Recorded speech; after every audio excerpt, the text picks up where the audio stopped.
It's Wednesday, the 15th of April, 2020, and I am soaring, flourishing, released, refreshed, flexible and alive like no other living thing on this planet. I am watching and waiting.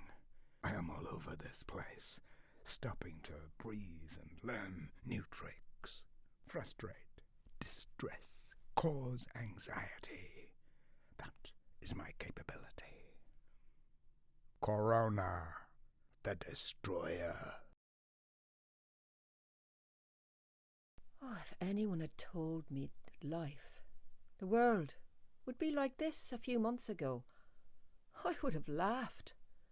Well, the start of February was something you could still make jokes about without being insensitive or offending anyone. We barely even knew the name of the virus then.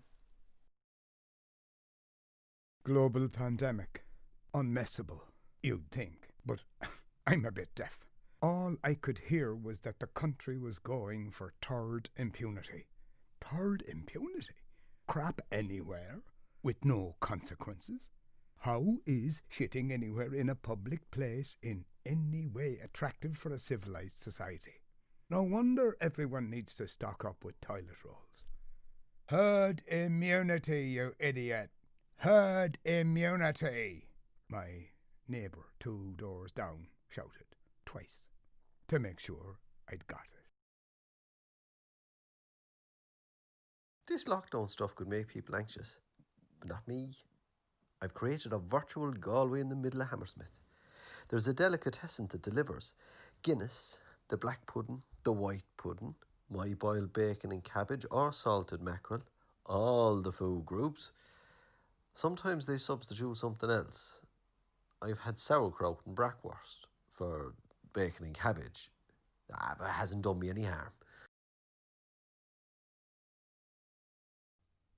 Visiting allotments is a permitted activity. I sow my first 3 rows of roots and leaves. I mix rows, so if one lot of seeds doesn't germinate, then hopefully another type will.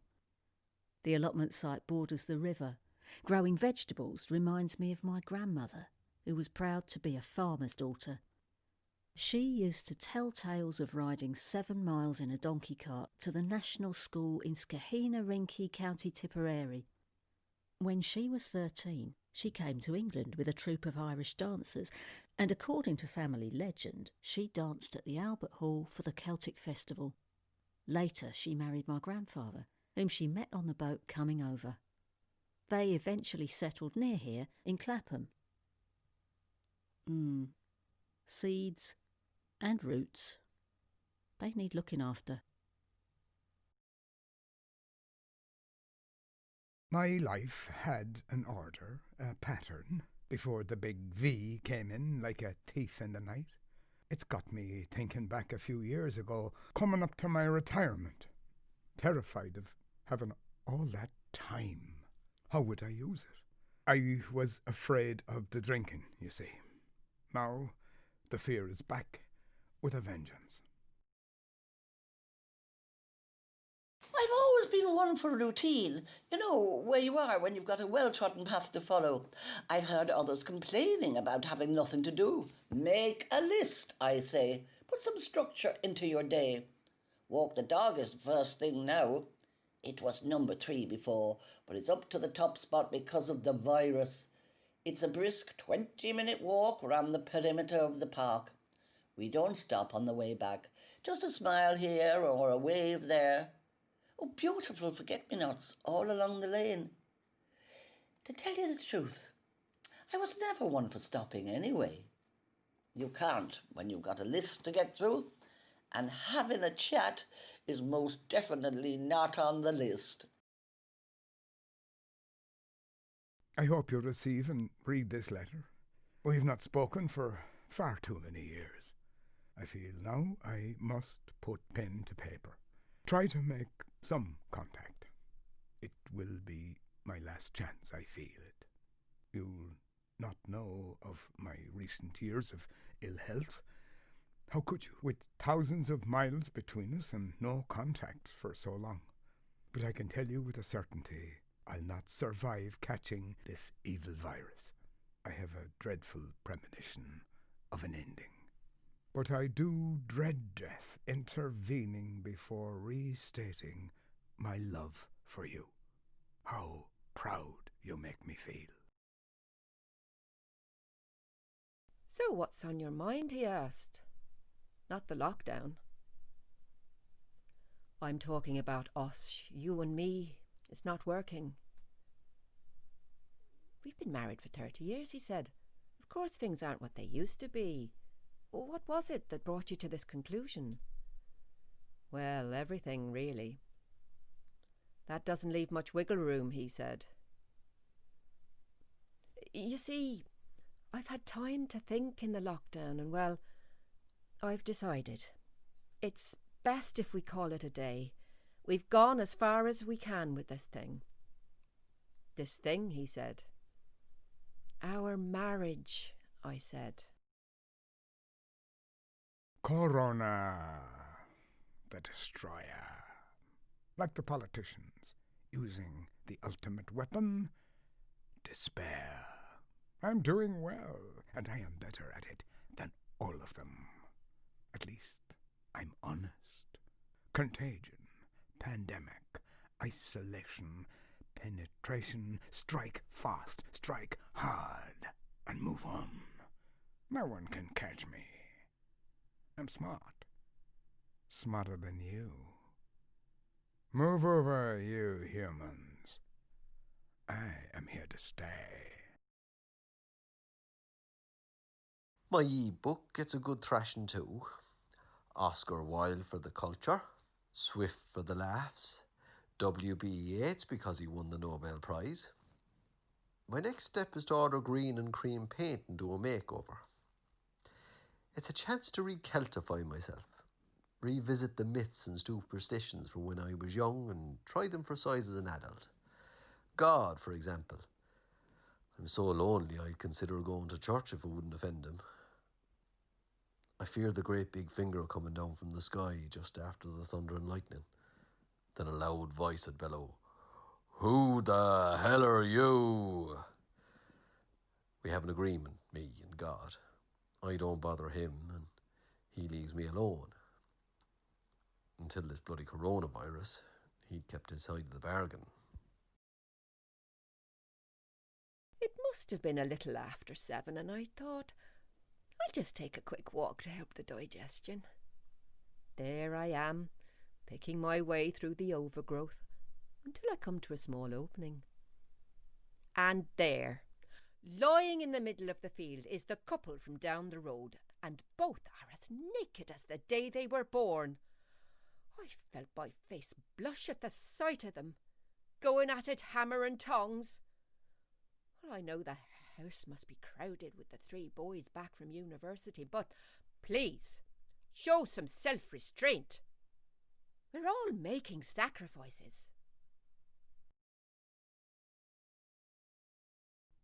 All my classes, the substance of my life, have closed down until further notice.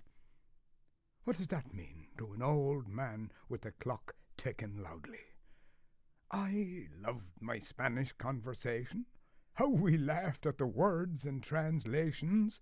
Papas bravas on the tapas menu, translated our brave popes. The family back in Mayo would choke on that. It takes time to build up that kind of trust with people. And who am I to speak to or laugh with now?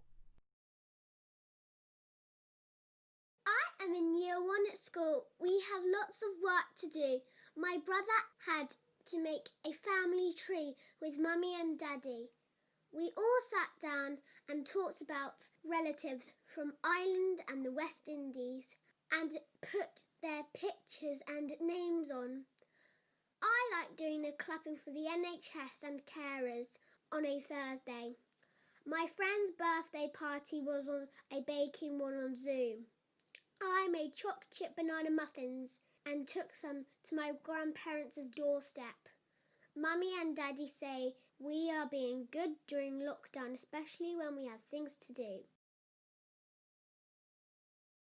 To say that lockdown hasn't tested our relationship would not be true, but it has tested my ability to be around anyone all the time. I fantasize about finishing work alone, pouring a stiff drink and getting into the bath for a long soak with the radio on full blast. I get into fresh, ironed pyjamas, order a takeaway, open a bottle of wine and spend the night on the sofa watching an entire series of Blood or Normal People without any comments about my taste in TV. And I can sleep with the windows wide open and the radio on all night. Yes, the thing I'm missing most is solitude. Grief, like water, finds its level. You think you're getting over it, then wham, out it jumps like a giant boxing glove and knocks the stuffing out of you. I've heard of people being grief-stricken before, but I'd no idea what it was like. I suppose you can't really. Although you might say at the time, I know how you feel. The truth is, no one knows how you feel. You don't even know how you feel. There are no words to describe it. It exists beyond words. The Irish nurse, the jovial one, said the hearing was the last thing to go. So I should phone me mother. But about what? I put it off. I thought we had more time. I tell her how much I loved her. But of course, time ends. When I imagine death, I can only imagine death as nothing at all, just blankness. But dying is something else. People have all kinds of deaths. As many deaths as there are people. This virus has its own way. It simply takes your breath. I worked as a nurse for 40 years. I've seen so many people die, young and old, but in every experience of death, I have always felt, with my closeness to it, the thrill of life. I still love the sky and the sunlight in the morning and the birdsong and the coming of each day as if nothing has come before. I lie on my bed and my window is open and it's warm and I can smell the beginning of summer from my neighbour's cut lawn, and I am grateful for it all.